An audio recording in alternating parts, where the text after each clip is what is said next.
Coming up next on Tech News Today, more information about Tesla's autonomous fleet of cars and its big announcement yesterday. Apple is working with home builders to build smart homes from the ground up.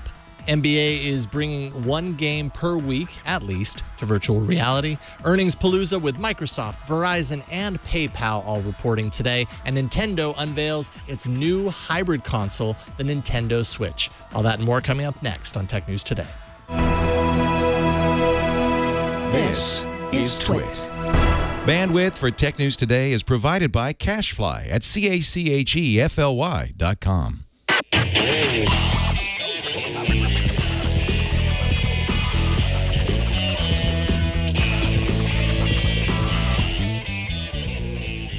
This is Tech News Today, episode 1624, recorded Thursday, October 20th, 2016.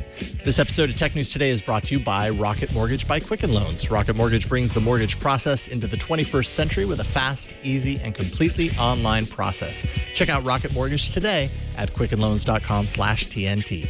And by Casper, an online retailer of premium mattresses for a fraction of the price. Because everyone deserves a great night's sleep. Get $50 off any mattress purchase by visiting casper.com/TNT and enter promo code TNT. And by Tracker, a coin-sized tracking device that pairs with your smartphone and keeps you from losing your most valued possessions. Visit thetracker.com right now and enter promo code TNT for 30% off your entire order. Welcome to Tech News Today. This is the show where we talk about everything that happened in technology today. And I like to call us the dazed and confused of tech news. Do you? I do. I've never heard this before, but I like it because it's a fantastic movie. It is. It really is. It's also a song by Led Zeppelin. Oh. But I was never a huge Led Zeppelin fan, and I know a few of you just unsubscribed from the show there. Oh, sorry please about don't. that. I'm Megan Morrone. Huge Led Zeppelin fan. Huge. Yeah, obviously. I'm Jason Howell. I like Led Zeppelin. I appreciate Led Zeppelin. I just am not always in the mood for... You know, anyways. Yeah, you did that well, though. All right. So shall we talk about technology? Yep. Just as the show started yesterday, the news broke that Tesla would build all of its cars with the hardware to at some point become fully self-driving cars. Now we've had some time to let that news really sink in. We thought it was worth discussing a little further. The Model S and the Model X vehicles with this new hardware are already in production, and you can order one now. Once the Model 3 goes into production, it will also contain this hardware. And as we said yesterday, the fully autonomous software packages will cost an extra $8,000. Now that figure came from Engadget. Ars Technica says full self-driving capability is a $3,000 option at the time of purchase and a $4,000 option after the fact. Check the website at Tesla.com. It's a really complicated price structure. I could not figure it out. There's a lot of different options. Now, one thing we didn't note last night, but that probably doesn't come as much of a surprise, is that the new robot Teslas will not feature those unsightly cameras sprouting out of the top of the car like Google and Uber's self-driving cars, but they'll be built right into the sleek Tesla design.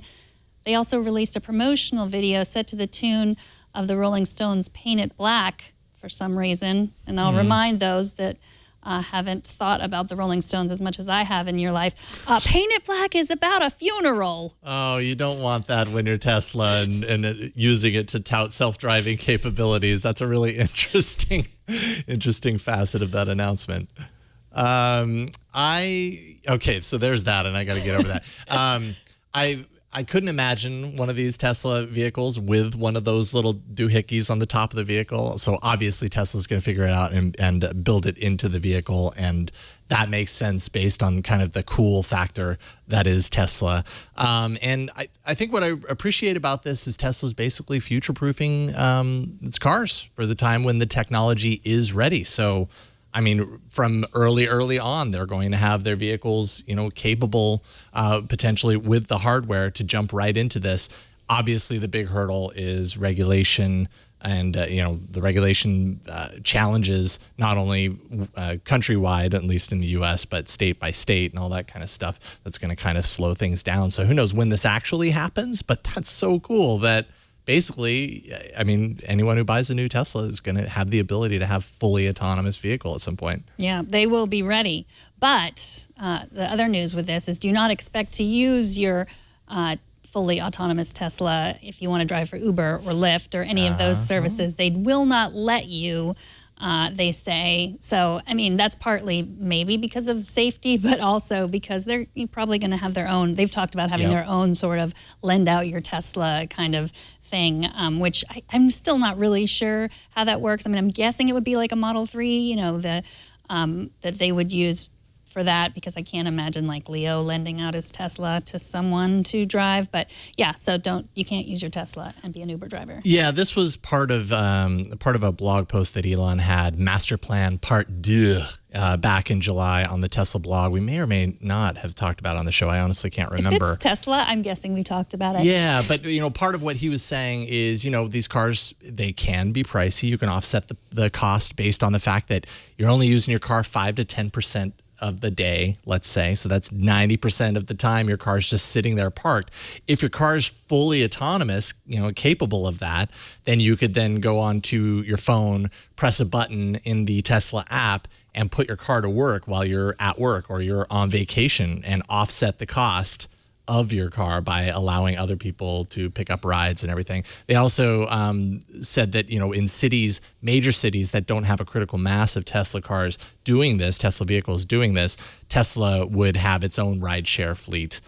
So it's no surprise, given that you can't use these with Uber and Lyft. It's prohibited in the terms of service, as it were. Mm-hmm. Musk also said that a driverless Tesla would drive from LA to New York City by 2017. Wow. I mean, he must have meant by the end of 2017, because we're reaching 2017. But yeah, that's how I interpreted that, is by somewhere within 2017 this is going to happen. That's crazy. I mean, the video more or less shows from the garage, pulling out on its own, letting someone in, and going to the Tesla lot somewhere across town. It shows the entire, the entire travel from point A to point B. Super impressive stuff. It's the future. And by the way, Elon had said on Twitter that this announcement was the Model 3 Part 2 announcement. The Part 1 was, of course, the initial announcement of the vehicle. And somebody asked if there would be a Part 3, and Elon said, definitely. So there's more to come. Who knows what that'll be. Apple wants to push into the home automation world in a big way.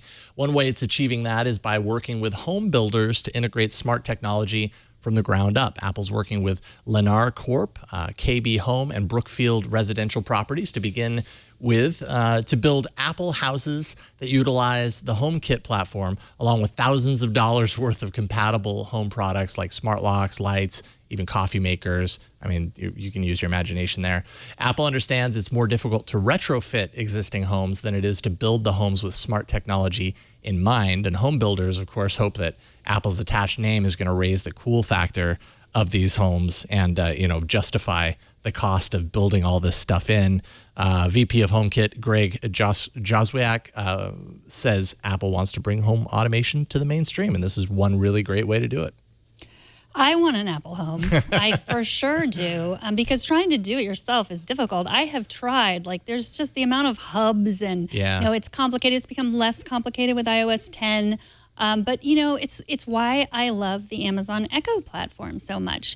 You just plug it in and it works, and then you get another one and it plugs in another room and it works. Now they also just released the Fire Stick today for $40, which has Amazon Echo remote capabilities. So there are other cheaper, easier ways than to set up this iHome. But if I could buy a house that was already set up, I for sure would do that if it were in my price range. Yeah, I mean, what it really reminds me of is what Apple has been able to pull off in recent years in cars with the connectivity in the cars for the longest time. As an Android user, Android users, at least I was, very jealous of the fact that, many vehicles came out with an option to work with iOS devices just out of the box. Apple made those relationships. People saw value in it. And so you could opt to pay extra to have your car or to have the right, head unit put into it to allow it to basically speak the language that your iOS device does. And for the longest time, Android didn't really have as perfectly integrated, feature set or ability as we do now with Android Auto. So it's a little bit better. I don't know how ubiquitous it is in comparison, but you at least have that option. So it reminds me of that. It's also really useful for keeping people locked into an ecosystem, right? If you sell them a car that works with iOS and you sell them a home that works with iOS, with HomeKit and all that kind of stuff, it makes it really difficult for someone to decide, I think I want to leave this platform, this ecosystem, because it's literally tied into your life, which could be a good or a bad thing, depending on your experience, I suppose. It's true.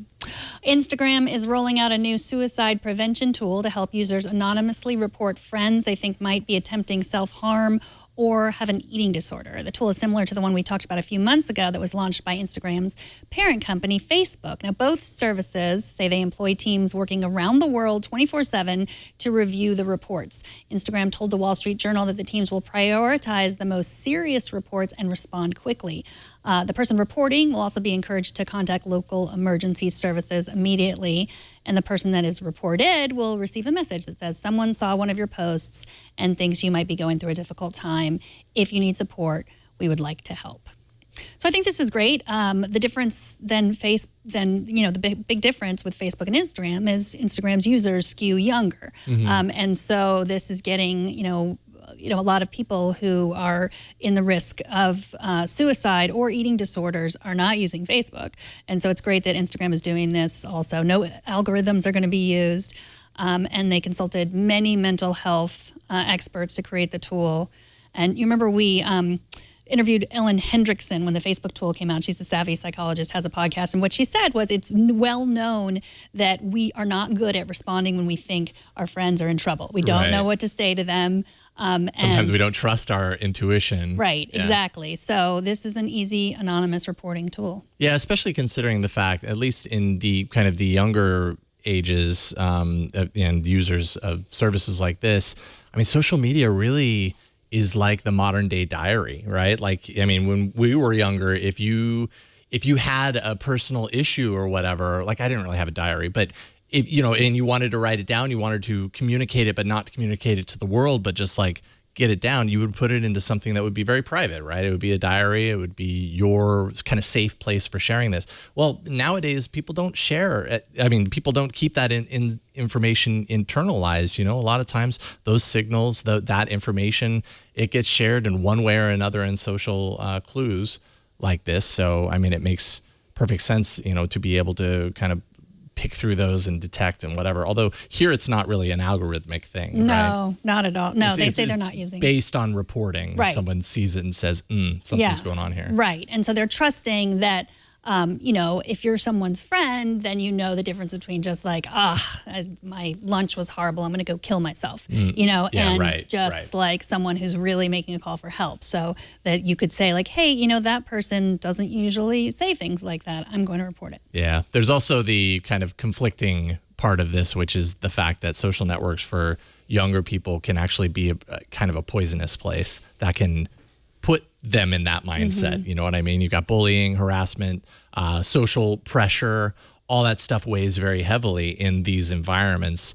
But at the same time, like that's just where users are. And so it's great to have tools in place to help with that too. Right. I mean, yeah, when you're talking about helping eating disorders, I mean, some people will argue like, well, Instagram is really helping people get eating disorders. Right. Yeah, because, exactly. You're constantly seeing all these photos that are maybe photoshopped or cleaned up, and you just think like, I need to look like that. I need to post a selfie that, and I don't look good, that sort of thing. So I do think that I don't think Instagram is causing eating disorders, but in this way they're helping, and that's good. For sure. One big way the virtual reality stands to gain more mainstream attention is by tapping into the passionate fan base of major sports. The NBA is committing to broadcasting at least one professional basketball game per week in virtual reality, thanks to a multi-year partnership with Next VR. An NBA League Pass subscription is required. That runs $200 for the year. Subscribers will get at least 25 games. I'm going to call it immersive video because this topic comes up often where, the terminology virtual reality is thrown about when in actuality, like there is a difference between virtual reality and immersive video. I'm guessing that's what this is. I found a video clip from 2015 from last year of kind of a test of this sort of thing. And I think if you skip in a few minutes, you'll kind of see gameplay. It's a little choppy because I think they were doing motion capture or video capture of it and everything. But it starts out wide and then it brings you as the viewer, basically courtside. And, so there's nothing interactive with this necessarily. You're watching the game, but you're virtually there. So maybe that's the indication.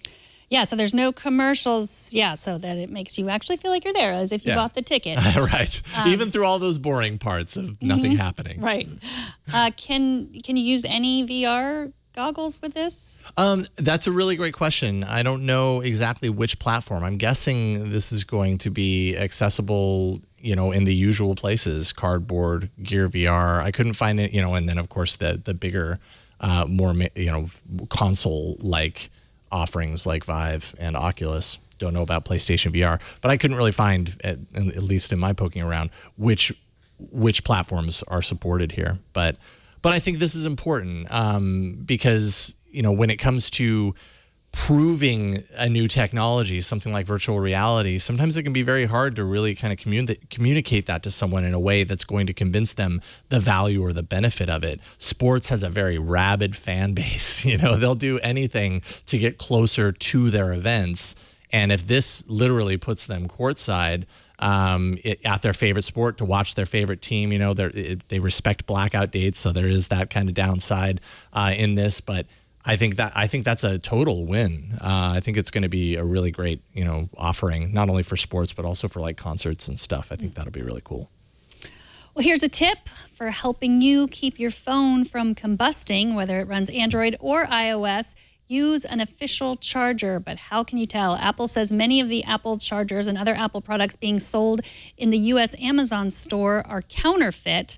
The website Patently Apple says the Cupertino company has filed trademark infringement cases for selling fake power adapters and charging cables through Amazon.com. Representatives from Apple bought over 100 iPhone devices, Apple-branded power adapters and charging cables, and found nearly 90% of them were fakes. Some had missing components, inadequate insulation, and they could catch fire or electrocute you. Apple says these products could lead to risks to the public, and let's be honest here, to Apple's reputation, because now anytime a phone combusts, we are going to hear about it. So yes, it's safer and also good for them because they don't want to fall into the Samsung boat in terms of bad reputation. Yeah. So I mean, Amazon holds blame here too, not just because they have a marketplace that many things are sold from or sold through, because there's a lot of products there, and I'm assuming it's difficult to police that 100, all 100% of their products are not counterfeit or whatever, but because some of these adapters and cables were actually fulfilled by Amazon.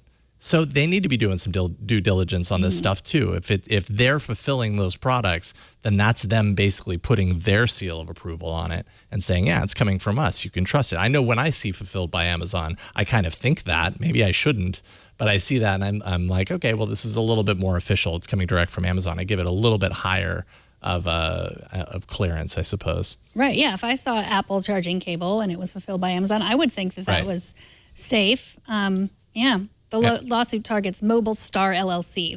It's not targeting Amazon. It's this company that was selling them through Amazon. Right. And, this isn't the only time we've heard about this specific kind of threat, if you want to call it that. Benson Luong is a software engineer at Google. And in the past year, he's kind of made it his mission to test out USB-C cables and everything like that, because he discovered early on that USB-C, just as a charging technology, has the capability to actually fry electronic components if they're, produced improperly. And so he kind of goes through and he puts these reviews on the Amazon products, tests them. He even had at one point a USB-C cable fry his Pixel that he wrote those reviews on, so that put him out of the game a little bit. So, I mean, thankfully, there are some people kind of going through and policing these things, because sometimes in Amazon world, you don't actually know what you're getting. But yeah, you could get a fried computer. Before we move on, I should just point out real quick, because I've got it here. This is the new Pixel XL. This is not mine. I wish that it was. This is Frederique's here. She got it delivered today, FedEx. It's the really blue model. This is like the identical of the phone that I will be getting in a week. For some reason, even though I ordered it the day of the announcement, during the announcement, I'm getting it in a week. Well, I know she didn't. She ordered it several days later because she came and asked me, like I read online that you're not supposed to order it from Verizon because you're not going to get the updates. And then remember that story came out, and then a couple days after was a story that, no, you can, and that was after. Yeah. So, yeah. That was not too long ago. Yeah. I mean, ordering it from Verizon versus Google Store. I mean, Google Store, just time and time again, year after year, there's always these weird kind of fulfillment issues when you buy these things. My word of advice, if you ever buy from the Google Store, do not bundle your products together. They will wait until the very last thing is there before they ship the whole entire thing. So if you're trying to get all of these things on the day they launch, if they're bundled in a single order, you're not going to get it until that very last thing is fulfilled, which could be a nightmare, if you have technology lust like many of us do. Up next, it's Earnings Palooza with Alex Wilhelm from Mattermark. But first, let's take a minute to thank Rocket Mortgage by Quicken Loans. They're the sponsor of this episode. It's for all you people who've gone through the mortgage process. You know how painful it is to get to that home, to go through all the paperwork, gather all that information. And all you people who don't know how painful it is because you haven't done it yet. Believe me, it's not that fun. But with Rocket Mortgage, they can help you in the process. Brings the mortgage approval process into the 21st century. It's fast, powerful, and completely online. Rocket Mortgage has taken all the complicated, time-consuming parts of applying for a mortgage out of the equation. So if you do hate searching through stacks of old files and paperwork, you're not going to need to do that anymore. With Rocket Mortgage, you can share your bank statements and pay stubs at the touch of a button. That's going to help you get approved in minutes for a custom mortgage solution that's been tailored to your unique financial situation. And even better, with Rocket Mortgage, you can do all of this on your phone or your tablet or your Pixel XL if you are lucky enough to have one. It's a quick online process that you can manage from the convenience of your couch. So if you're looking to refinance your mortgage or buy a home, check out Rocket Mortgage today at quickenloans.com/TNT. That's quickenloans.com/TNT. Equal housing lender, licensed in all 50 states. NMLS consumeraccess.org, number 3030. And we thank Rocket Mortgage by Quicken Loans for their support. Lots of tech financial news today, so we thought we'd bring in Alex Wilhelm from Mattermark to discuss. Welcome, Alex. Hey, thanks for having me. So first, earnings. 3 big companies reported earnings today. Let's start with Microsoft. After they released numbers, the stock jumped to an all-time high of above $60. That's the highest they've been since 1999. What do you attribute this to? Well, it's definitely a big day for Redmond. I mean, if you go back in time, people used to discuss their share price being over $35 or over $45 a share as very important kind of thresholds. So to be over 60 is huge. I think today's results are essentially the market reacting to very strong cloud news from the company. So I haven't checked this stat, but I think 29% of its last quarter revenue came from cloud initiatives, which shows that the company is actually pulling off its move from on-prem single-cell software over to this kind of hybrid cloud feature that's been talking about for, 5-8 quarters. I think there was doubt in the market, or at least some uncertainty about how well we'll be able to pull off that transition and how quickly. And today's results, I think, were in line with the upper end of expectations, and therefore to see share price rise is not too surprising. What about mobile? How does that factor in? They've kind of moved past the write-down now at this point? They've moved past the write-down, but you're still seeing sharp declines in revenue from the phone group or phone business. I think it was a couple $100 million this quarter, down from a lot more a year ago. I don't have the exact number in front of me, sorry. But mobile is essentially defunct on the smartphone side, but Surface did have a good quarter, up 35-40% year over year on the revenue side. But the company's forecasting declines for both in the current quarter, so fiscal Q2 17. It's not the world's best quarter for that, but they're not trying to emphasize that for obvious reasons. But Windows Phone, so far as I can tell, is on its last possible legs. So Surface business was up 38%. What do you make of that? Not surprised. I mean, the Surface Book's a great machine. Surface Pro 4 is the best Surface to date. I've used, I think, all of them but the Mini, which got canceled throughout the history of the project. This is almost kind of Microsoft getting to stand up and say we were right all along. Because if you go back to the original Surface, the Surface RT, it was called way back in the day. It was, made fun of and mocked, and there was a big write down there too. But they kept plugging at it and throwing money into it until it actually finally paid off. And I now see Surface out in the wild, so got to give them points for that. Now they have to make back all the money they lost in the process, but they've certainly proven out the market category. Yeah, and I mean there are other competitors putting out Surface-like devices, and that's another good sign, I suppose. Imitation is the greatest form of flattery.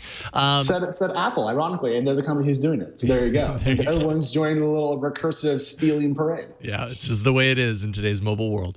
So Verizon posted declines in revenue and subscriber growth. How much of that do you think has to do with the kind of the pending, I was going to say upcoming, but maybe it won't happen, the Yahoo purchase? Or do you think that's going to change anything? I don't think Verizon's own financial results will change its approach to the Yahoo potentiality. I think the recent chop over at Yahoo itself is the real issue there. So there's the hack, there's the NSA stuff. I mean, it's pretty bad for Yahoo's outward-facing corporate stature, especially when on its own earnings call, I think yesterday, its senior leadership didn't show up. So they're acting as if this is a done deal, and then it's going to move forward at the expected share price. Verizon is trying to pull on the brakes as fast as it can. At least that's what it appears. So Verizon missing its own revenue forecast by $1 billion, sorry, missing the public forecast by $1 billion in the last quarter is not good.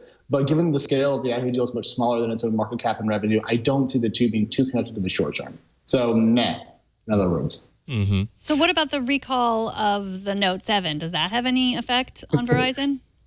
I've heard some numbers that it will. I don't have an exact number of the billions for you, but I think that we're going to see some fallout from that across all players in the mobile space. I mean, when you have a mistake of that scale, and also that's relatively is there really precedent for this? You guys are better at mobile than I am. Is there any sort of market precedent for this happening at this scale to any mobile company like Samsung? Nothing comes to mind, to be honest. I mean, this is a pretty huge recall affecting a lot of different players. Is the fact that it's mobile and in all of these stores and kind of the premium device for that major player. I have nothing coming to mind to compare it to. Yeah, I don't recall the TSA ever saying if you bring this on the plane, we're going to put you in jail. Right. I mean, that is really, you can't just hack around that. That's like handcuffs or go home. For sure. So no, but I wouldn't be surprised if any provider that sold the handset will take some headwinds for it. But I believe investors will forgive them. I don't think their performance will be impacted much by it because it's not their fault. You know, AT&T, Verizon, all these other carriers, they vet phones, but they're not in charge of actually building them. And so systemic risk of this sort is probably risked out by investors. And so I don't really expect that much of a decline for, the actual carriers here in the U.S. themselves. So today is the Pixel release day, the Google Pixel, and of course they have an exclusive, at least a carrier exclusive with Verizon. What if you were to project forward, as far as like the bottom line for how this affects Verizon's business? Do you think this is going to move the needle much? How much will it affect Verizon's bottom line? I'll go with 7. 7 what? I don't actually know, but I'll go with 7. I mean, I feel like Google's putting a lot of money right now behind the Pixel, front page ads, buying a lot of ad buys around the internet. I can't decide if they're trying to put out a flagship Android phone to show off the OS, or they're actually trying to go for mass, consumer adoption. If it's the latter, it could have a real impact for people like Verizon on their sales side, but I'm not entirely convinced yet what that looks like. Yeah. And again, we could speculate all day, but what I would love to see are some actual hard numbers. And, you gotta give Google points. They're releasing this phone in the wake of the recall we just discussed. So if they were looking for a great time to go into the market that already exists, this is it. For sure. So we can kind of also view sales numbers here as a barometer for consumer interest in upper-end devices post the Samsung meltdown. Yeah. PayPal also released earnings. They said Venmo contributed significantly to growth. I was surprised that PayPal owned Venmo. This was something I didn't know. Is that on purpose? Because like PayPal is an old person thing and Venmo is like for the millennials? I was going to make a joke that the millennials are saving PayPal's bottom line, but you beat me to it. Oh, sorry. I feel like PayPal and Venmo are very, very distinct brands, and they haven't tried unification probably for that reason. Venmo is a really cool product. People use it. Even the kids I hear use Venmo back and forth. PayPal sounds like that thing your grandmother uses sometimes on eBay back in '97. Mm-hmm. No offense to the team. I love PayPal. People use it. It's a huge business. It makes a lot of money. It's great, but it's not cool.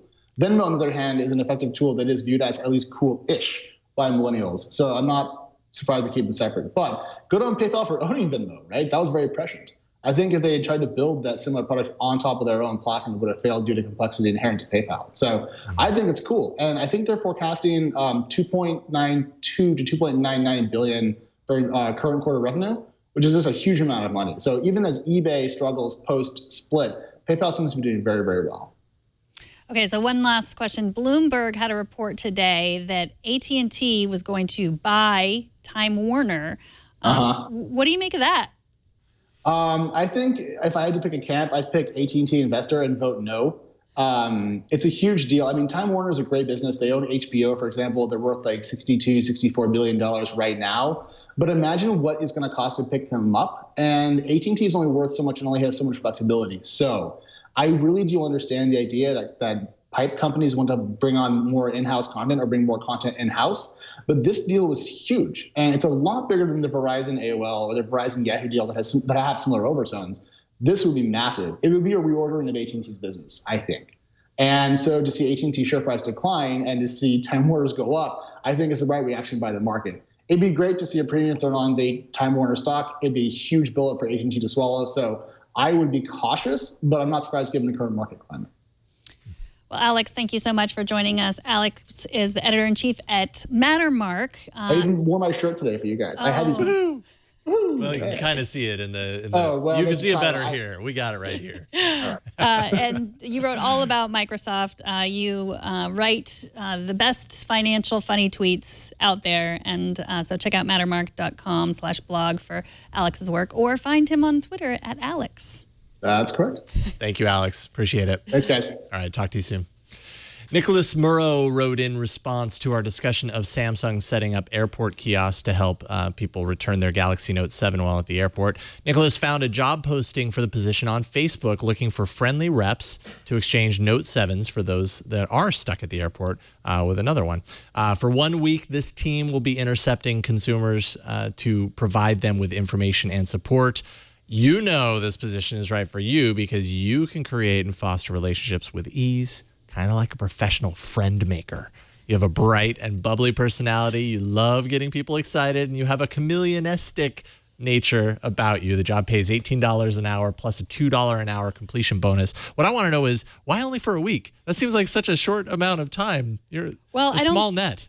Well, it seems like people, if you haven't figured it out by then, it's not Samsung's fault. But I don't think but it really is. It's in Samsung's best interest to make sure that all of these, like there are no more people get thrown off airplanes because they have a note. Like they need to erase any mention of this in the press. So I think it kind of is partially Samsung's fault. Well, I think they're setting up at the airport for people who flew before the recall and have to get back. That's my opinion. I mean, really, at this point, like, how could you not know? Like a week from now, how could you not know that your phone that you bought, you can't take on an airplane?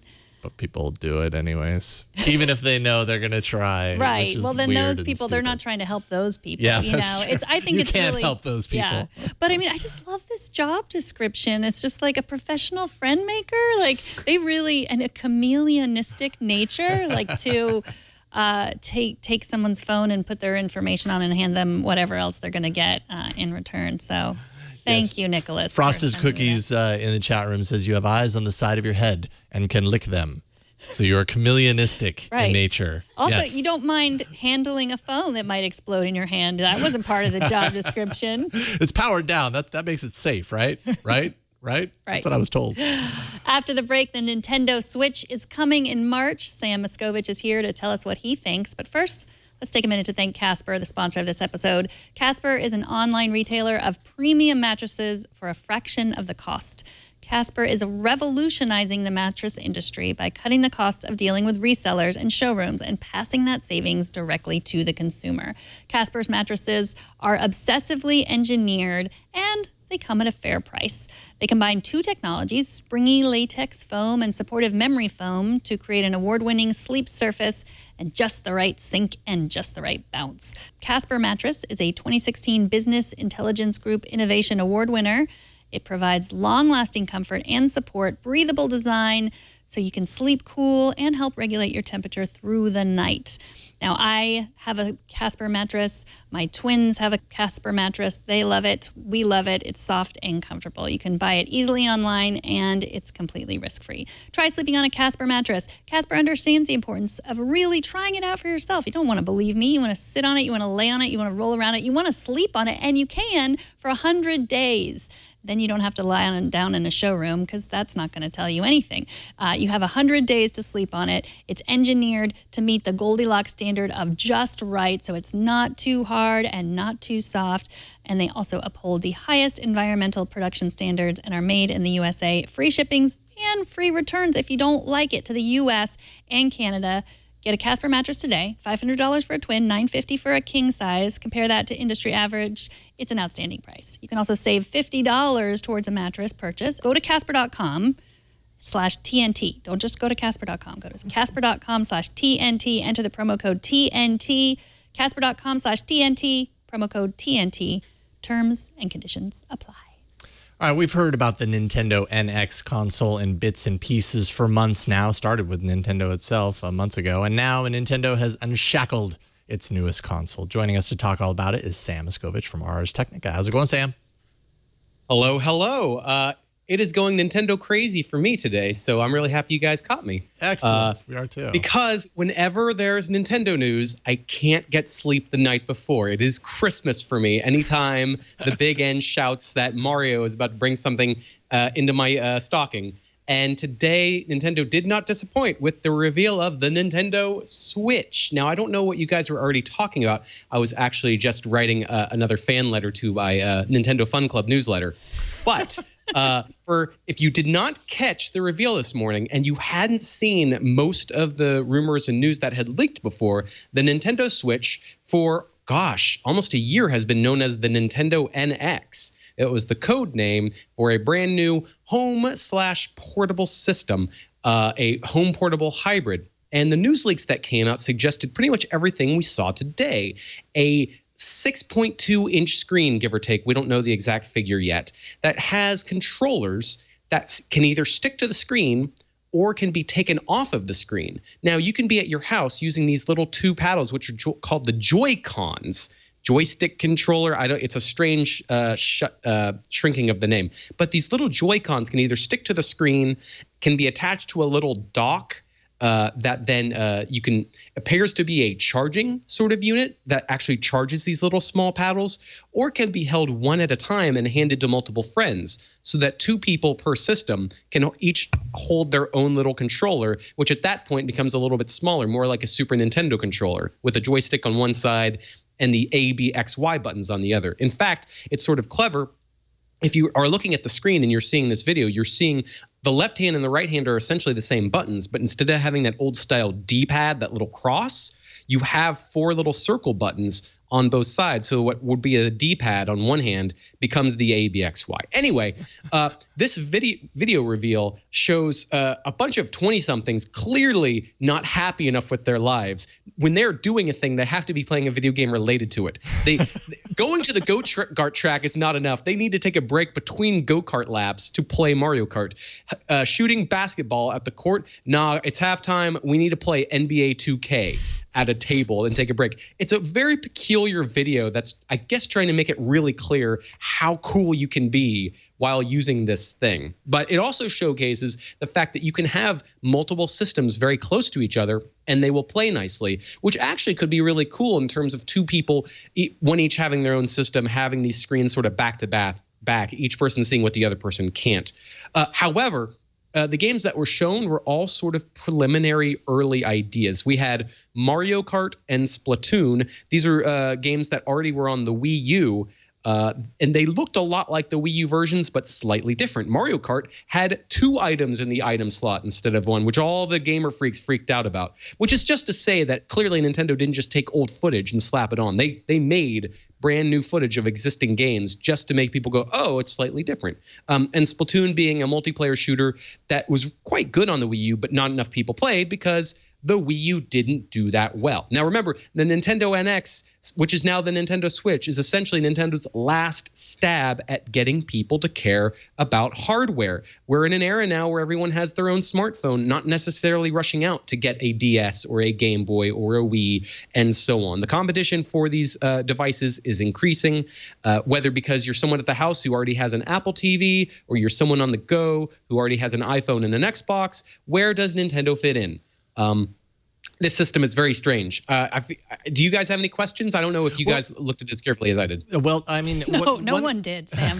No one did. No, this is why we bring you on, because you look at this in intense detail and we love it. So you mentioned that the games that you see here, you've kind of already seen before. What does that say about the capabilities of the system itself? I mean, this is a next gen to the previous gen, right? So you would expect games that push the platform forward a little bit. So there were a couple of other games I forgot to mention, which is a brand new Legend of Zelda game, which will also be on the Wii U. I like the visual kind of aspect of it. It's very different. And I had played that on the Wii U, the older hardware, and it's clear that this newer hardware is handling that more smoothly. This is an open world Zelda, so there's a lot of view distance, a lot more stuff going on visually. So clearly this is running at least a little better than the Wii U. And we don't know exact details other than the fact that NVIDIA is providing a little chip in there, the Tegra. The Tegra is powering some of NVIDIA's portable products already, the X1 generation of that one, which is to say it will run some older games, and the Half-Life and Portal games were actually ported to Android and use the NVIDIA Tegra to play an Android version of some of these 3D games, which is to say it's a perfectly fine portable 3D chip. It'll power more by default than your smartphone might. But that's not much compared to the PlayStation 4 and Xbox One. Now, remember, this is a portable system. You are playing it at the house, you pick it up out of that little dock, and then you play it elsewhere, and it's supposed to be the exact same game. There's no pause, there's no stutter. Nintendo really emphasized this portability. So this chip has to work well on the go. And that's a question mark we have is, are you going to get more power when you have it docked to a television than when you take it out and go on the road? Is there a resolution difference and a buff when you're at the house? That doesn't seem to be the case. Nintendo has made a couple of statements saying that this little home dock is just for convenience for plugging into your TV. It's not going to add extra boosts, which is to say this Tegra chip, there's a lot more questions than answers. We don't know exactly its clock speed, the number of CUDA cores, which is one of these counts that video card freaks really love, all these kinds of technical specifications that are going to tell us exactly how this compares to the PlayStation 4 and Xbox One. My guess is this is going to, at best, match the Xbox One. And Xbox and PlayStation are already kind of moving on. We've got the Project Scorpio from Microsoft. We have PlayStation 4 Pro from Sony. So Nintendo is already getting left behind technologically. That we did see Skyrim and NBA 2K. These are pretty photorealistic at times, big games, either because they're showing NBA athletes' faces or giant dragons and mountainsides in Skyrim. So there's clearly going to be 3D gaming that should be at least as good as the Wii U, if not better. My guess is better because I don't know that Wii U could have run Skyrim. Although it was really weird today, Bethesda, who makes Skyrim, actually made a statement saying, we don't know if Skyrim's coming out on the Nintendo Switch, which everyone's like, what?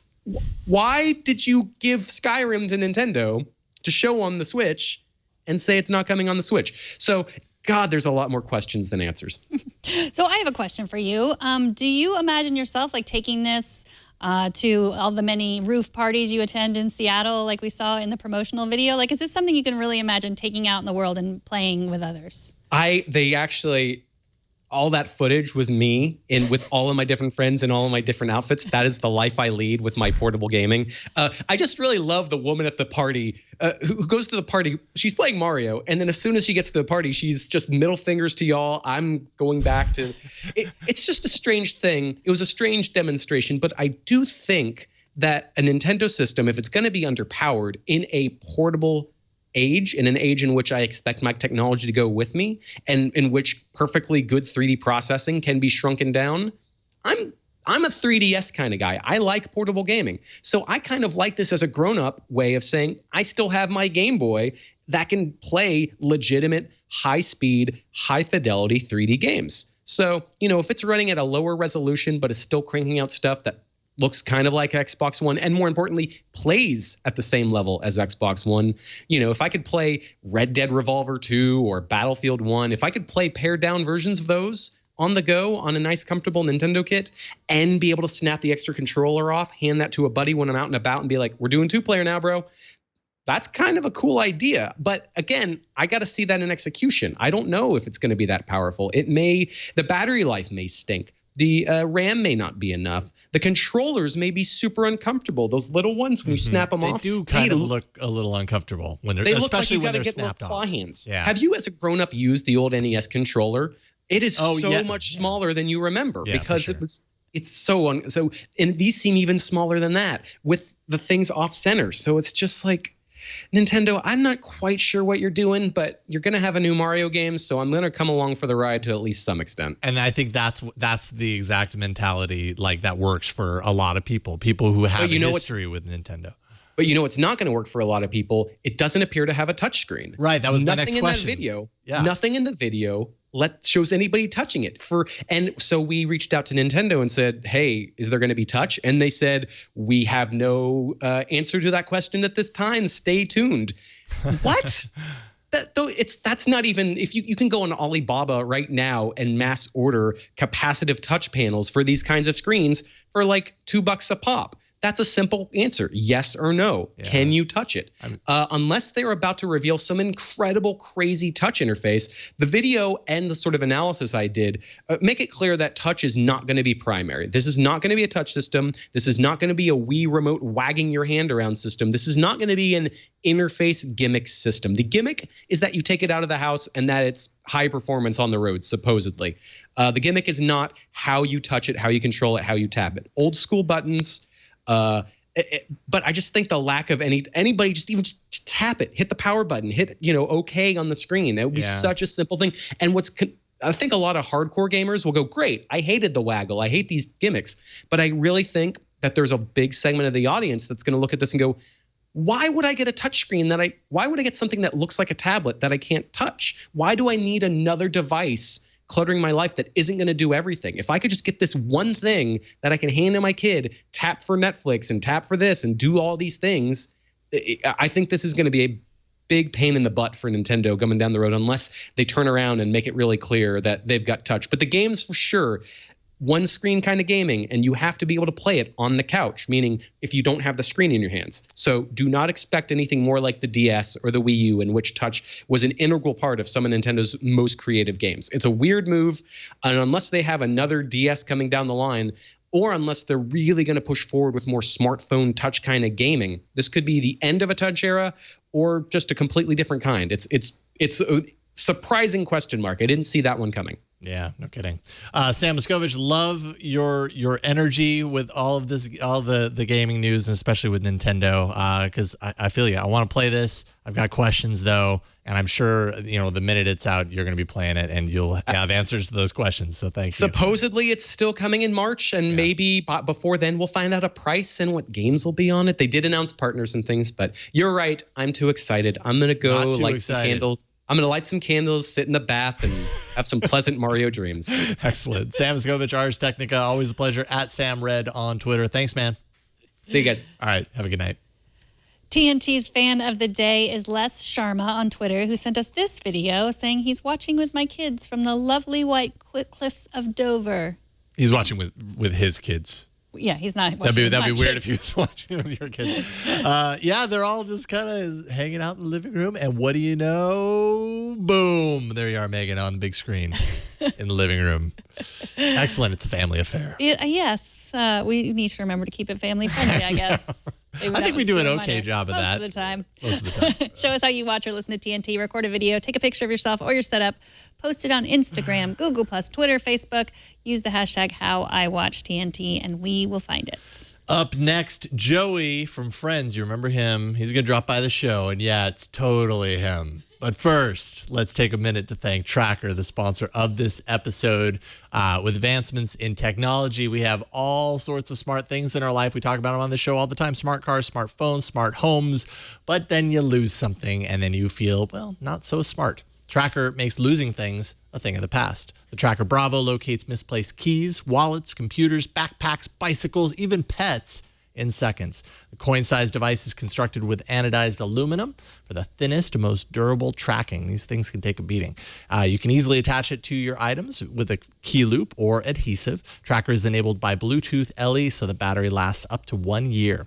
You You can add a laser engraved message to each Tracker Bravo, like return or pet information. You can even personalize your tracker with a custom printed image. And you can use your imagination. Put anything on there. Pair Tracker to your iOS or Android device and find its precise location with the tap of a button. And I mean, it's really just that easy. Your phone is going to be able to track up to 10 devices at once. You can customize two-way separation alerts so you're notified before your item is left behind. If you lose your phone in the other direction, you can press the button on the tracker and your phone's going to ring even if it was left on silent. Tracker Atlas works with your Tracker Bravo or third-party Bluetooth tracker to pinpoint your items on a customizable floor plan of your home. So you can save time and energy by simply asking Tracker Atlas where your item is, and you'll instantly get an answer. No need to search. You'll just know that it's there under the couch cushions. With over 1.5 million devices, Tracker has the largest crowd GPS network in the world. So your lost item is going to show up on a map, even if it's miles away. If you lose your item, the Tracker app records its last known location on that map. And then when another Tracker user comes within a 100-foot range of your item, you'll receive a GPS update of where your item is located. Go to thetracker.com and never lose your possessions again. Plus, just for our audience, if you enter promo code TNT, you'll get 30% off your entire order. That's TheTracker.com. Promo code TNT for 30% off your entire Tracker order. And we thank Tracker for their support. All right, AI can do incredible things. Case in point, researchers at the University of Leeds have analyzed and deconstructed 236 episodes of Friends, the TV show, to create language models of the characters in an attempt to recreate those characters synthetically. In the case of the project, Joey was recreated based on all of his spoken dialogue, and when asked to generate dialogue that Joey might say, the system came back with phrases like, "Dude, I don't care," and "I like pizza and cheese." Not only does the AI create new phrases based on those models, it also catalogs and reproduces the mouth movements that tie into those phrases, ultimately recreating a line in a scene that never happened. The result is, well, I mean, we have video of the results. This is kind of how it's learning and setting up. I wouldn't say that the result is super convincing. Right after this, it's going to show you an example of Joey talking, so you can pop the audio up here. And here we go. This is "Dude, I don't care." Dude, I don't care. Dude, I don't. And this, okay, we're going to do that again. Here's "Dude, I don't care." Dude, I don't care. Dude, I don't care. Dude, I don't care. Not very convincing, little choppy. But I mean, you have to imagine, like, I like pizza with cheese. I like pizza with cheese. I like pizza with cheese. It's very, it gets in you. Oh my God, I can't believe it. Oh my God, I can't believe it. It's very rough, right? Like, you can see that the mouth was pulled from all of these different places throughout the course of the episodes and sandwiched on. The audio was chopped from all of these different places. But you have to imagine this type of application only leads to something much more believable down the line. We probably won't have to wait too long for this to happen. So Leo has always said, what we need to do is we need to analyze all of these episodes so that when I'm not doing the shows anymore, I can be brought on in a virtual sense. This is the beginning of that. This right here. Yeah, this is the stuff of my nightmares. That is so disturbing. But yes, we should totally do that with Leo because he's been talking about how he wants to take more vacation and we can't do it alone, Jason. So absolutely, yes. The way they phrase it, though, it's like they're resurrecting it. Like as if you can really like resurrect. I mean, you know, they might do it for us and then people might be able to watch Leo in, 100 years. I mean, we really only have a couple of camera shots here. I think the challenge with Friends is that they've analyzed all these scenes that are taken in a million different framing scenes or whatever. You and I or Leo on a set, like, we're always just kind of looking at the camera. It would be the easiest thing to replicate. Seriously, it would not be difficult. I'm guessing. Of course, I didn't create the AI that does this, but I'm guessing in 5 years' time, this is going to be super easy. We should totally do it, and then we can take more vacations. Well, I'm going to be gone for a week, but don't worry, my virtual self will be here. Love it. I think that's the future. Yeah. This is going to happen, folks. TNT records live every Monday through Friday at 4 p.m. Pacific, 7 p.m. Eastern, 11 p.m. UTC at twit.tv/live. You can be part of the show by emailing us at tnt@twit.tv. Leave us a short voicemail, 260-TNT-SHOW, and find us on Twitter. We're at Tech News Today TV. You can also listen to us on Amazon's Flash Briefing on your Amazon Echo. Every day you get updates on the latest tech news from Leo and Jason and myself. To hear Twit's Flash Briefing, go to the settings in your app, search for Twit, and then subscribe. It's a great way to start your morning. Find all the ways to subscribe to our show at twit.tv/TNT. And if you want to tweet at me, tell me how to make an AI of myself so I can take a longer vacation, I am at Megan Morrone. And I'm at Jason Howell. Thanks to our technical director, Kara. Thanks to Alex for slumming it today on the prompter. Thanks to Kevin for editing and making us look good. And thanks to you for talking tech with us. We'll see y'all tomorrow. Bye, everyone. I like pizza and cheese.